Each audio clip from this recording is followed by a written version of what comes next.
Got this new walnut slab for the next project. And right here, I'm just getting as much of that loose bark out as I can with a chisel, getting rid of all that so that I can start moving on to the milling process of it.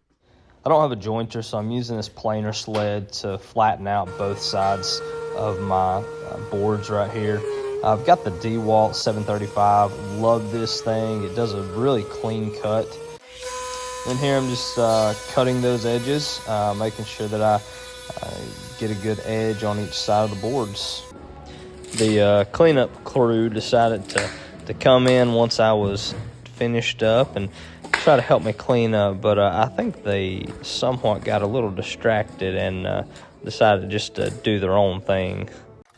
Here I'm using a router sled that I had made previously. I'm using my Bosch plunge router at this point.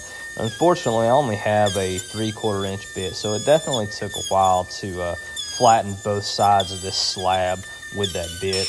And then here, just cleaning up all the mess. Made a ton of chippings from that router, so a lot of cleanup to do. And then here, I'm just checking out the level. Everything looked great on the levelness. And then here's the slab flattened and ready to move on to the next part.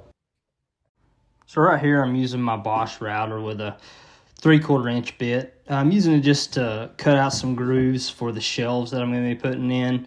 I'm only doing about 1/16 of an inch, maybe a little bit more for each pass. And I'm using these pieces of plywood, just put them down with some double-sided tape just so the bearing can ride along from the router. And right here we got the somewhat assembled, the dry assembly of the product. Can't wait to get it finished. This section I'm using a wire brush attachment on my drill, just trying to remove any more of that loose bark or debris that I'm not going to be able to get with the orbital sander. Just trying to knock that off as much as I can. Here I'm using my orbital sander from Milwaukee. I've had this thing for like 10 years and it's been incredible. Never had really any issues with it, but I'm going through the grits. Started out with 40, then I went to 80, 120, and then unfortunately I didn't have any 180, so I had to jump up to like 240. And then I finished it off with 320 just to try to get that smooth finish on there. I didn't go up to 320 on everything. I just went up to 320 on the shelves and on the front side of that live edge board, since the back is going to be against the wall.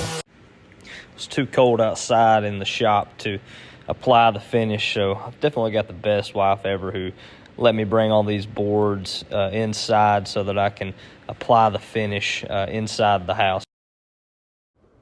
Here I'm doing the glue up. I'm using some Top Bond 2 dark wood. That way when the glue dries, it'll be easier to clean up. And if there's any spots I can't clean up, it'll blend in better with a walnut versus just typical Top Bond. When I go through this, I'll also use this silicone brush just to spread the glue evenly, make sure it's all through the grooves and everything as I put those in. Then here I'm just putting in each shelf. I did put some marks on the back to make sure that they lined up in the right spots. I've also got some screw holes that I'm going to put in as well, just to finally secure the shelves. Here I'm using Wood River 100% Tung. I wanted something that would really emphasize the grain of the walnut. So just putting that on, and this Tung really makes the grain of that walnut pop as you watch me put it on. I also got a brush just to kind of get into some of those hard to reach places in some of those cutouts where you see those live edge in the middle and whatnot. This project turned out really good and really like the way that this walnut grain pops. Finally finished this beautiful live edge walnut shelf. The project was so much fun to do, and I think it looks really great here in the office. Make sure you leave a comment below and tune in for the next build.